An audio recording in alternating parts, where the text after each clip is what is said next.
ফামা ইউকাযযিবুকা বা'দু বিদ্দিন, কোন জিনিস আপনাকে অস্বীকার করাচ্ছে এই বাদুহিয়ার পরেও এই দিন সম্পর্কে?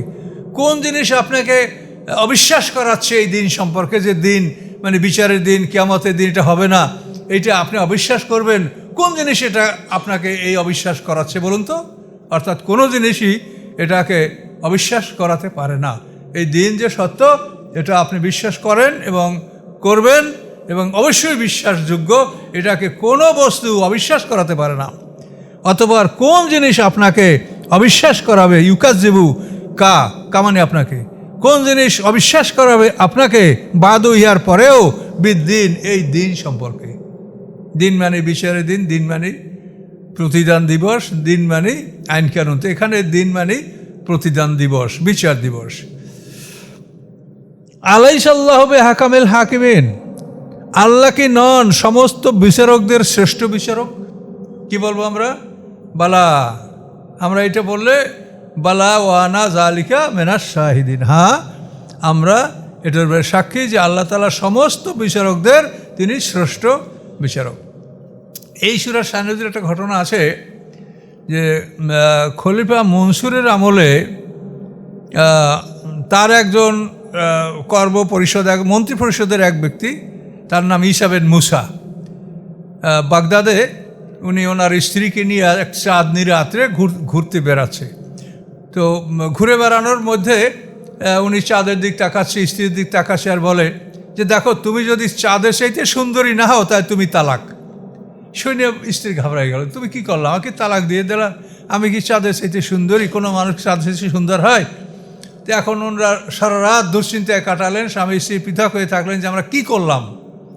সকালবেলা দরবারের বড় বড় আলেমদেরকে ডাকা হলো যে এটার কি ফয়সালা হবে। এখন আলেম বলে যে আপনি যদি এটা বলে থাকেন চাঁদের সেই সুন্দরী না হয়, তুমি তালাক, স্ত্রী তালাক হয়ে গেছে আপনার, মানুষ কি করে চাঁদের চাইতে সুন্দর হবে? কিন্তু ইমাম আবু হানিফার একজন শিষ্য, সেও একজন ইমাম, উনি একাই খালি চুপচাপ বসে আছে। তো খলিফা মনসুর বলেন যে আপনার মতামতটা বলেন।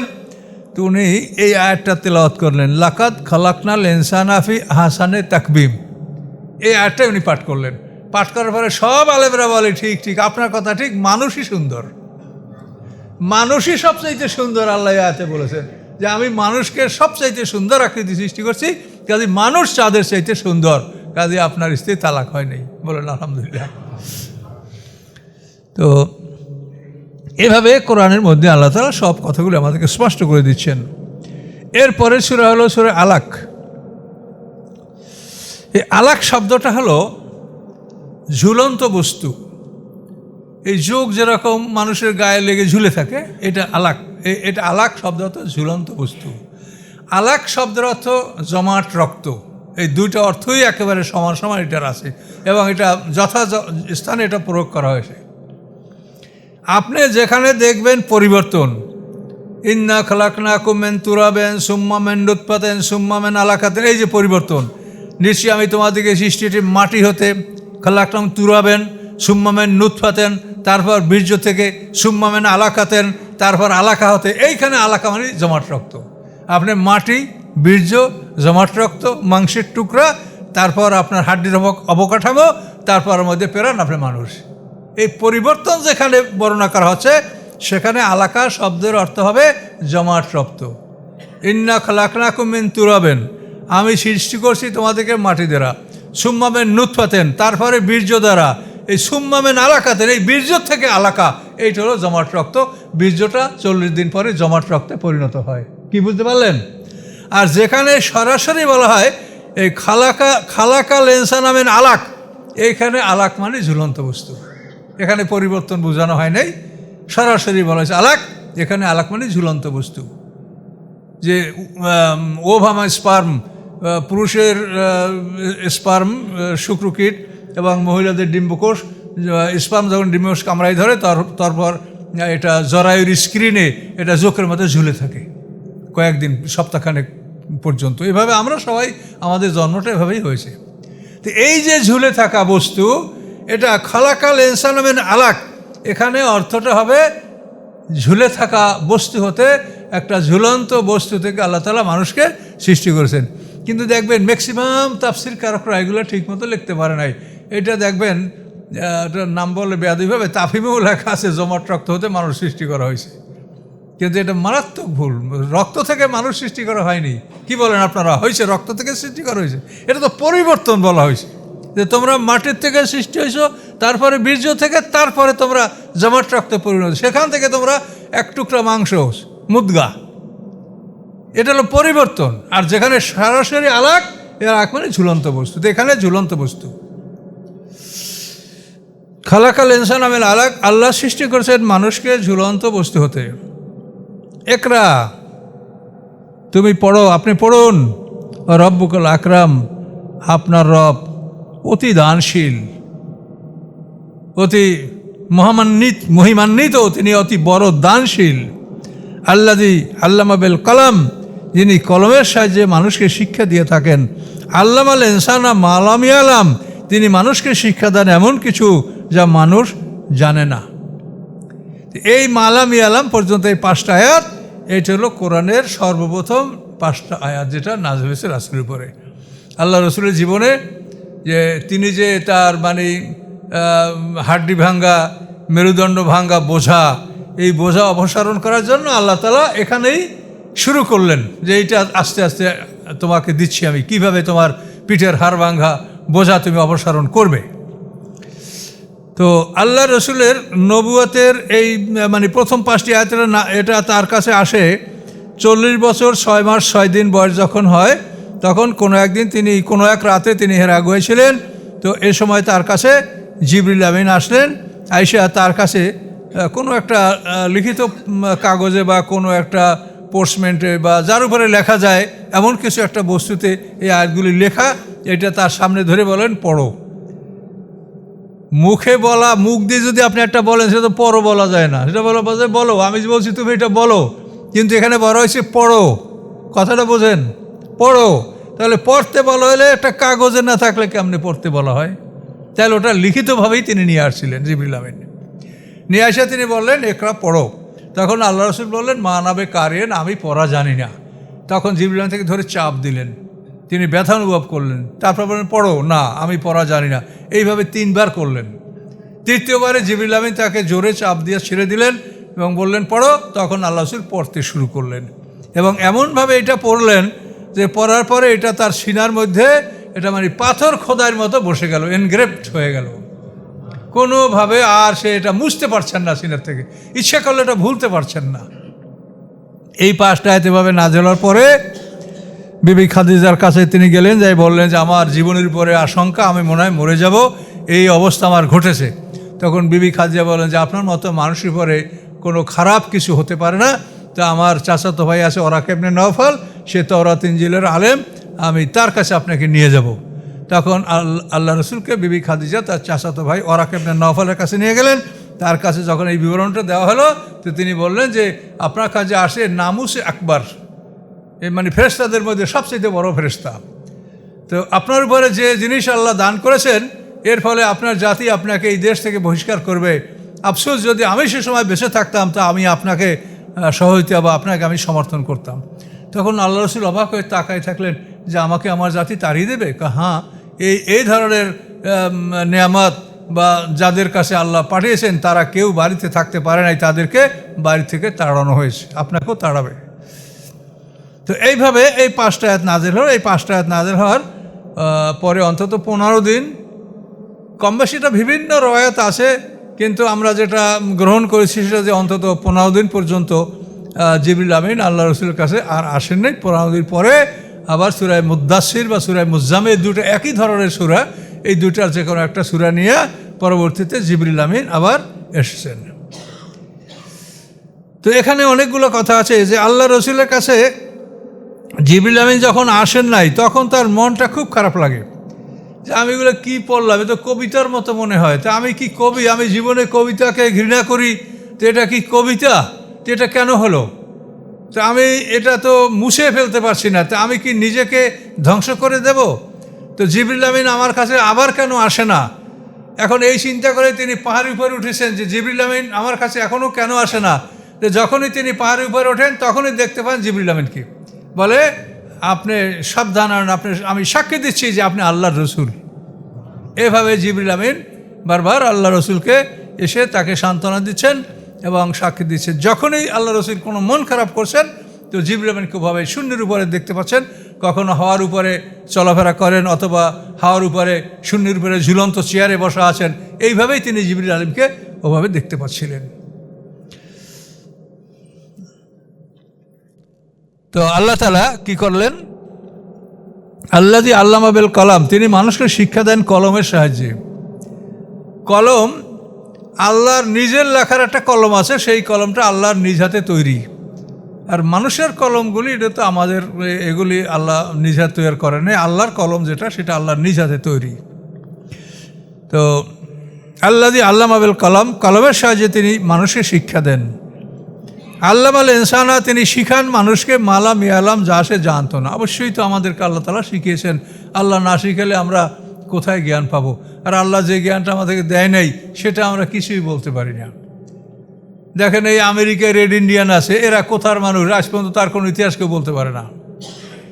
মানুষ এত রকেট আবিষ্কার করে, মেজাইল আবিষ্কার করে, ড্রোন আবিষ্কার করে, কিন্তু একটা মশার ডানা বানাইতে পারে মানুষ? তা তো পারে না। তাহলে আল্লাহ যে বিষয়ে জ্ঞান দিয়েছে সেইটাই মানুষ করতে পারে, যে বিষয়ে জ্ঞান দেন নাই সে বিষয়ে মানুষ কিছুই করতে পারে না। কাল্লা, কখনোই নয়, কখনোই এটা উচিত নয়। ইন্নাল ইনসানা লায়াতাগা, নিশ্চয়ই মানুষ অবশ্যই সে বিদ্রোহ করে। এই যে বিদ্রোহ করে এটা কখনোই মানুষের উচিত নয়। মানুষের বিনয়ী নম্র থাকা উচিত। বিদ্রোহী সে মনে করে নিজেকে। নিশ্চয়ই মানুষ বিদ্রোহ করে, কেন করে? আর হুস্তাগনা, এই জন্য সে দেখে নিজেকে অমুখাপেক্ষী। সে মনে করে আমার ধন সম্পদ মাল আর লোকজন সব আছে, কাজে আমি আর কাকে পরোয়া করব। সে দেখে নিজেকে ইস্তাগনা, অমুখাপেক্ষী, এই জন্য সে বিদ্রোহ করে। আল্লাহ বলেন ইন্না ইলা রাব্বিকার রুজা, নিশ্চয়ই আপনার রবের কাছে আপনার প্রত্যাবর্তন। হে মানুষ, তোমার রবের কাছে তোমার প্রত্যাবর্তন, তুমি তার কাছে আসবেই আসবে, কোনোভাবে এটাকে তুমি ফেল করতে পারবে না। আর আইতাল্লাযী ইয়ানহা আবদান, আপনি কি দেখেছেন তাকে যে মানা করে বান্দাকে, ইজা সাল্লাহ, যখন সে নামাজ পড়ে?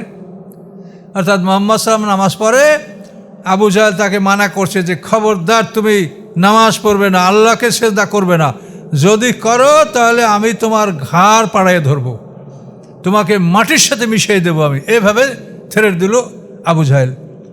তো এখন আল্লাহ বলেন আরাইতাল্লাযী, আপনি কি তাকে দেখেন না? আমরা কি দেখি না? অবশ্যই। আবদান, বান্দাকে, ইজা সাল্লা, ইয়ানহা, ইয়ানহা মানে নিষেধ করে। আবু জাহেল নিষেধ করে আবদান, বান্দাকে, এই বান্দা মানে মুহাম্মদ সাল্লাল্লাহু আলাইহি ওয়াসাল্লাম।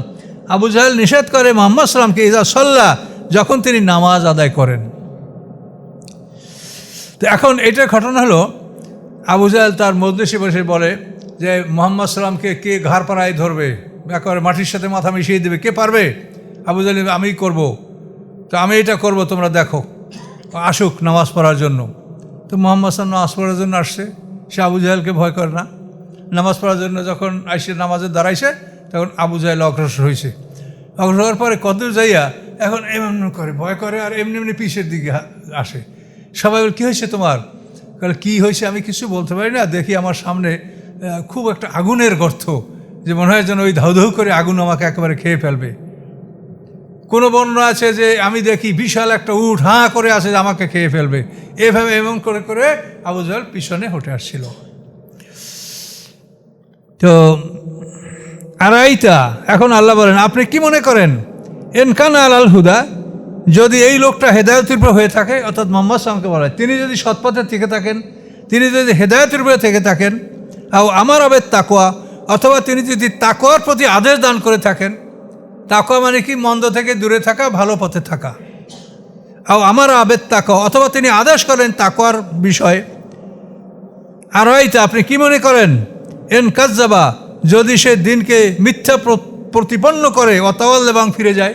আবু জাহেলের কথা বলছে, সে যদি দিনকে মিথ্যা প্রতিপন্ন করে এবং ফিরে যায়।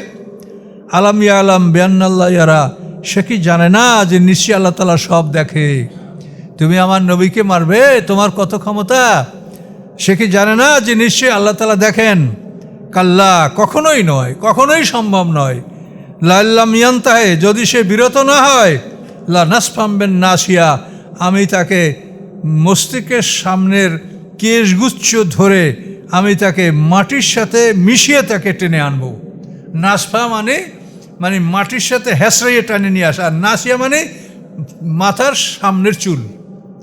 তা আল্লাহ বলে ও যদি বিরত না হয় তাহলে ওকে আমি মস্তিষ্কের চুল ধরে মাটির সাথে হেসড়িয়ে টেনে আমি নিয়ে আসবো। কোথায়? টেনে নিয়ে আমি দোজকে ফেলাই দেবো ওকে।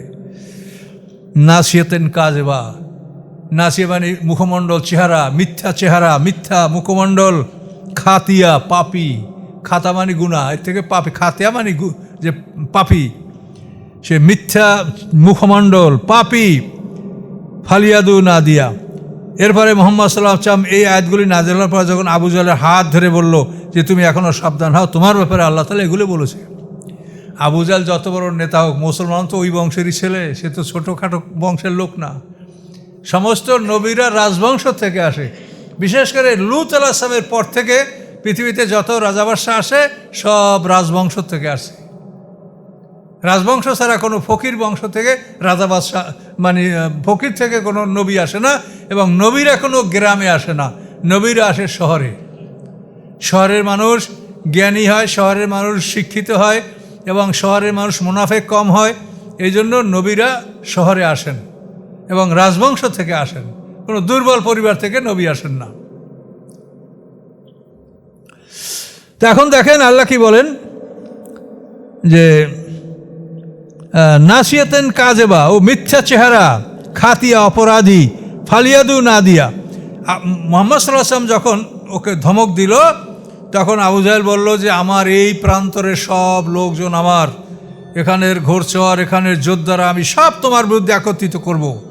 এভাবে যখন আবু জাহেল বলল তখন আল্লাহ বলেন ফালিয়াদু না দিয়া, ও ওর মজলিসের লোকদেরকে ডাকুক। না দিয়ে মানে যারা এক মজলিসে বসে এদেরকে না দিয়ে, আপনারা না দিয়া, একই মজলিসে যারা উপবিষ্ট হয় তাদেরকে না দিয়া বলা হয়। তো সে ডাকুক তার দলের লোকজন, তার বন্ধু বান্ধবকে সে ডাকুক। সানাদু জাবানিয়া, আমিও ডাকবো জাবানিয়া ফেরেশতাকে। জাবানিয়া হলো দোজগের ফেরেশতা, যারা দোজগে দায়িত্ব পালন করে এই ফেরেশতাদের নাম হলো জাবানিয়া। আর যারা জান্নাতে দায়িত্ব পালন করে তাদেরকে কি বলা হয়? কি নাম? জান্নাত, হ্যাঁ। তো এই জাবানিয়া হলো দোজকের ফেরেশতা। তা আল্লাহ বলেন আমি দোজকের ফেরেশতাকে ডাকবো, ও ডাকবে ওর লোকজন, তা আমি জাবানিয়া ফেরেশতাকে আমি ডাকবো। কাল্লা, কখনোই না, লা তুতিহু, আপনি তার অনুকরণ করবেন না। অসজুদ, আপনি নামাজ পড়ুন। অক্তারেব, আল্লাহর নৈকট্য লাভ করুন। ও আপনাকে নামাজ পাশে বাধা দিচ্ছে, আপনি সেজদা করেন এবং নৈকট্য লাভ করেন। সামাইনা ওয়া আতানা গুফরানাকা রব্বানা ওয়া ইলাইকাল মাসির, আমাদের সবার উপর একটা সেজদা ফরজ হয়ে গেছে, এটা সেজদাটা আপনারা করে যাবেন। এই সেজদা করাতে আপনারা কেউ এরকম করে কিচ্ছু না, আপনি যেভাবে আছেন, বসে আছেন, সেজদা করেন, বাস আল্লাহু আকবার বলে মাটিতে মাথা মিশান।